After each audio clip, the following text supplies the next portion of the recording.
कचहरी रही जंहिंमें पब्लिक खे इतला न हुअण सबबि पब्लिक तमामु घटि नज़र अची रही आहे। ॿिए पासे प्राइमरी उस्ताद सरापा एहतिजाज आहिनि ऐं उहो उन जेको विटाराणी साहब जे ॿाहिरि लॻल आहे डेंप लॻल आहे उन जे ॿाहिरां एहतिजाज वेठल आहिनि। अचो त उस्तादनि सां ॻाल्हियूं करियूं त उन्हनि जा कहिड़ा मुतालबात जे तहत एहतिजाज करे रहिया आहिनि।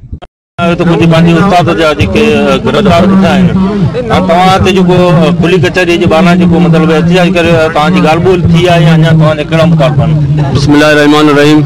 सभ खां पहिरीं आउं तव्हांखे ॿुधाईंदो हलां त असांजे पेटेल तरफ़ां जेका एक्शन कमेटीअ तरफ़ां सिंध यूनिवर्सिटी इकरा NTS ऐं ॿिया जेके जाइज़ उस्तादनि जा मसइला आहिनि उन मुतलिक़ ही जिदोजहद हली रही आहे। असांजी जेका कैंप आहे सा हुते कराची प्रेस क्लब ते अञा अॼु बि उस्ताद वेठल आहिनि तिन खे अॼु 13हों ॾींहुं आहे। असीं चऊं था त जेके 2010 में सिंध यूनिवर्सिटी जा उस्ताद जेके अपॉइंटमेंट थिया आहिनि ऐं 14 में कराची डिवीज़न उन्हनि खे कंफर्म करे छॾियो आहे जॾहिं त अंदरि हो बि असांजा उस्ताद आहिनि। हिकिड़े सिंध में ॿ कानून अंदरूनी सिंध जा जेके बि ज़िला आहिनि से उस्ताद कंफर्म खां रहिया पिया आहिनि। इकरा यूनिवर्सिटी NTS ऐं हक़दम उन्हनि पको कयो वञे। नंबर ॿी ॻाल्हि त जेके असांजा उस्ताद 75 खां 80 जेके गुज़ारे विया आहिनि उहे इन मराइतनि खां रहिजी विया आहिनि। त आउं अपील कंदुसि त असांजो बि तहलीक पीपल पार्टी सां आहे। साईं मुराद अली शाह खे जेको चीफ मिनिस्टर असां सां ॻाल्हाइण लाइ तयारु न आहे या संद सेक्रेटरी कल्ह जेके ॻाल्हियूं थियूं उन चयो त मूं के बि अख़्तियार कोन्हे। आउं वरी चीफ मिनिस्टर खे शबीर बिजाराणी खे हिते अॻियां असां एहतिजाज रिकॉर्ड करण इहो आहियूं त MP MLN असांजे ज़िले सुजाल जे सभिनी खे आउं इहा गुज़ारिश थो करियां त असांजी मालिकी करियो। हे असां सिंध जा उस्ताद तव्हां सां ई गॾु आहिनि ऐं त पीपल पार्टी सां ई लाॻापियल आहिनि। उन्हनि जो कंफर्मेशन ऐं ॿिया जेके नंढा जाइज़ मुतालबा आहिनि उहे हल कया वञनि।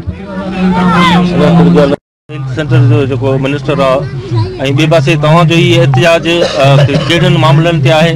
असीं कल्ह सिंध असेंबली जे अॻियां सिंध जे चूंडियल नुमाइंदनि खे असीं पंहिंजो दर्द खणी पंहिंजी दां खणी असीं उते वियासीं पर असां मोट में लठियूं लॻियूं वाटर कैनन थिया ऐं गिरफ़्तारियूं थियूं। अॼु असांखे ख़बर पई त हिते सिंध असेंबली जो मिनिस्टर मोहतरम जनाब शबीर बिजाराणी साहब हिते मौजूदु आहे।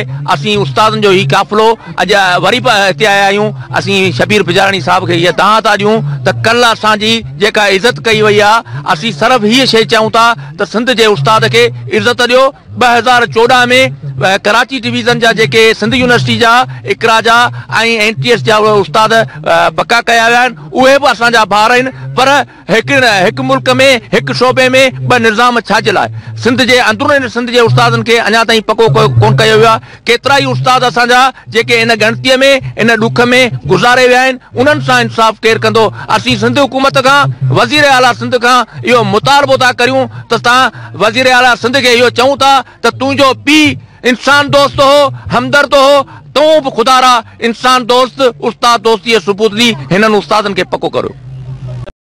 जेको कराची में उस्तादनि जो एहतिजाज हो उन में हिकिड़ो सिजावल जो उस्ताद हो मोहम्मद जुमन ज़ंगे जो उन खे लठियूं बि लॻियूं ऐं गिरफ़्तार बि थियो। साईं जुमन तव्हां असां कहिड़ो सलूक पेचायो? असांजा पहिरीं उस्तादनि जा जेके से राइट मसइला आहिनि असांजी सिंध गवर्नमेंट खे इल्तिजा आहे त पहिरीं हिन उस्तादनि ते ध्यानु ॾियो। ही मुआशिरे जो उहो शऊर आहे जंहिंखे सरेआम रोडनि ते गिलियो पियो वञे उन्हनि जी बदतमीज़ी कई थी वञे। असांजी सिंध सरकार खां इल्तिजा आहे त असांजा इहे मसइला जाइज़ आहिनि उहे मसइला हल कया ऐं असांखे असांजो ॾुख न आहे पर उते असांजूं भेणूं जेके हुयूं उन्हनि ते वॾो उन्हनि तशदुद कयो। महिरबानी असांजी वज़ीर आला सिंध खे इल्तिजा था कयूं त जीअं असांजे उस्तादनि जा जाइज़ मसइला आहिनि उहे फौरन हल कया वञनि ऐं जेकॾहिं ॿी सूरत में असांजी 26 तारीख़ वरी धरणो आहे उन में थी सघे असीं पंहिंजा बच्चा सना बि वठी अची उते वेही रहूं। तंहिंजे करे असांजी वरी बार बार गुज़ारिश आहे सिंध हुकूमत खे त जेको सो हिन उस्तादनि जे मसइलनि ते ध्यानु ॾिनो वञे फौरन त सिंध सरकार जी वॾी महिरबानी थींदी। मुतालबो आहे जेसिताईं उन कंफर्मेशन जो नोटिफिकेशन न निकिरंदो तेसिताईं इहे एहतिजाज ऐं धरणा सॼी सिंध में जारी रहंदा। हिते उस्तादनि जूं ॻाल्हियूं ॿुधियूं जेके एहतिजाज करे कैंप खां ॿाहिरि वेठल आहिनि। शबीर अहमद बिजाराणी साहब जेका अॼु खुली कचहरी करे रहियो आहे उन कैंप खां ॿाहिरि एहतिजाज ते वेठल आहिनि उस्ताद जिन खे कल्ह गिरफ़्तारियूं बि अमल में आयूं जेके मतिलबु राति ताईं उन्हनि खे आज़ादु कयो वियो ऐं हुननि जो इहो मुतालबो आहे त सिंध में जेके 2 कानून आहिनि NTS पास उस्ताद जेके जेके पका थिया आहिनि उन्हनि ते बि उन्हनि खे को एतिराज़ु कोन्हे, पर जेको हिकु सिंध में 2 कानून हुजनि उहो उन्हनि जे लाइ तमामु ॾुखोईंदड़ ॻाल्हि आहे। कैमरामैन राज पठान सां गॾु इमदाद पठान, SD न्यूज़, सजावल।